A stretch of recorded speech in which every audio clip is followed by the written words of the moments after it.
Facebook কোম্পানির মাথা নষ্ট হয়ে গেছে, দেখছেন? দেখেন এখানে একটা পেজ, আমার ভাই একটা এলাকার ভাই বা পাড়াপতি ব্যবসায়ী, দেখুন ওনার 2900 ফলোয়ার। হ্যাঁ, পেজে নিজস্ব ভিডিও বলতে নাই কিছু, সর্বোচ্চ নাহলে 10টা হয়তো 15টা ভিডিও আছে, এও মানুষের চুরি করা ভিডিও। দেখুন এই যে কন্টেন্ট মনিটাইজেশন দিয়ে দিছে এরা আসলে। আর লাখ লাখ ফলোয়ার নিয়ে মনিটাইজেশন আছে না অবস্থা। আমি আপনাদের দেখাই, এই যে দেখেন কন্টেন্ট মনিটাইজেশন দিয়ে দিচ্ছে।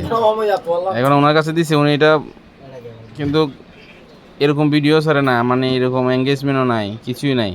প্রত্যেকটা ভিডিও দেন এটা 15টা 20টা 30টা ভিডিও ভিউ, এবং সর্বোচ্চ ভিডিও হয়েছে গিয়ে 15টা। তাহলে এখন এরকম অবস্থায় ব্যাংক কন্ট্রিবিউশন দিয়ে দেয়, আর লাখ লাখ হাজার হাজার ফলোয়ার আর মিলিয়ন মিলিয়ন ভিউ নিয়ে কিন্তু পায় না। যাই হোক,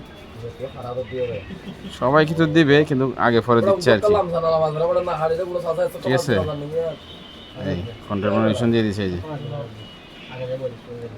এই হচ্ছে বর্তমানে ফেসবুকের অবস্থা। এটার মধ্যে মোটামুটি স্টোরি থেকে আর্নিং করতে পারবে। তারপর মিউজিকের লাইসেন্স দিয়েছে। তারপর গ্লোবাল এঙ্গেজমেন্ট, মানে গ্রুপে পোস্ট করে এঙ্গেজ বাড়াইতে হবে। মোটামুটি পেজটা ফ্রেশ আছে।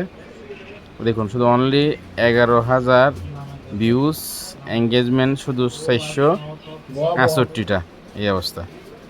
তো এই ব্যাংকটা, এটা ব্যাংক সেট আপ নাই, ব্যাংক সেট আপ করতে হবে, এই অবস্থায় আছে।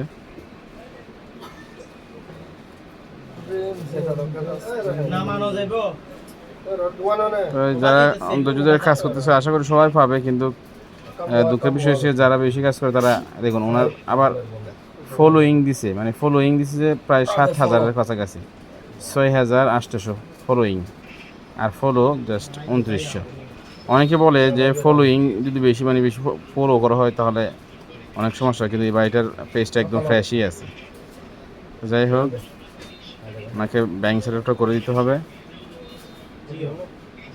তাই আপনাদেরকে ধন্যবাদ ভিডিওটা দেখার জন্য। আপনার গুরুত্বপূর্ণ মন্তব্য অবশ্যই কমেন্ট করে জানাবেন।